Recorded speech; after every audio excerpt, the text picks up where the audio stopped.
There's no feeling more intense than starting over. If you deleted your homework the day before it was due, as I have, or if you left your wallet at home and you have to go back after spending an hour in the commute. If you won some money at the casino and then put all your winnings on red but it came up black. If you got your best shirt dry cleaned before a wedding and then immediately dropped food on it. If you won an argument with a friend and then later discovered that they just returned to their original view. Starting over is harder than starting up. If you're not ready for that, like if you've already had a bad day, then what you're about to go through might be too much. Feel free to go away and come back. I'll be here. Alright, thanks for coming with me on this trip. I'll understand if you have to take a break at any point. Just find a safe place to stop and quit the game. And don't worry, I'll save your progress, always, even your mistakes. This game is a homage to a free game that came out in 2002, titled Sexy Hiking. The author of that game was Jazzuo, a mysterious Czech designer who was known at the time as the father of B games. And B games are rough assemblages of found objects. Designers slap them together very quickly and freely, and they're often too rough and unfriendly to gain much of a following. They're built more for the joy of building them than as polished products. In a certain way, Sexy Hiking is the perfect embodiment of a B game. It's built almost entirely out of found and recycled parts, and it's one of the most unusual and unfriendly games of its time. In it, your task is simply to drag yourself up a mountain with a hammer. And that act of climbing, in the digital world or in real life, has certain essential properties that give the game its flavor. No amount of forward progress is guaranteed.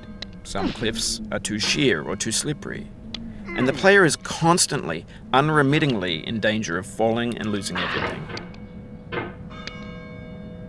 Anyway, when you start Sexy Hiking, you're standing next to this dead tree that blocks the way to the entire rest of the game. It might take you an hour to get over that tree, and a lot of people never got past it. You prod and you poke at it, exploring the limits of your reach and your strength, trying to find a way up and over. And there's a sense of truth in that lack of compromise. Most obstacles in video game worlds are fake. You can be completely confident in your ability to get through them once you have the correct method or the correct equipment or just by spending enough time. In that sense, every pixelated obstacle in Sexy Hiking is real. The obstacles in Sexy Hiking are unyielding, and that makes the game uniquely frustrating. But I'm not sure Jazzuo intended to make a frustrating game. The frustration is just essential to the act of climbing, and it's authentic to the process of building a game about climbing. A funny thing happened to me as I was building this mountain. I'd have an idea for a new obstacle, and I'd build it, test it, and it would usually turn out to be unreasonably hard. But I couldn't bring myself to make it easier. It already felt like my inability to get past the new obstacle was my fault as a player rather than as a builder.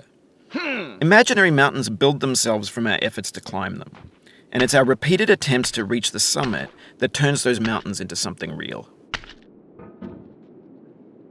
When you're building a video game world, you're building with ideas, and that can be like working with quickset cement. You mold your ideas into a certain shape that can be played with, and in the process of playing with them, they begin to harden and set until they're immutable, like rock. And at that point, you can't change the world. Not without breaking it into pieces and starting fresh with new ideas.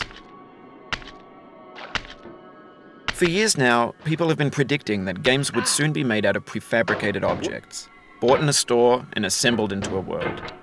And for the most part, that hasn't happened, because the objects in the stores are trash. I don't mean they look bad or that they're badly made, although a lot of them are.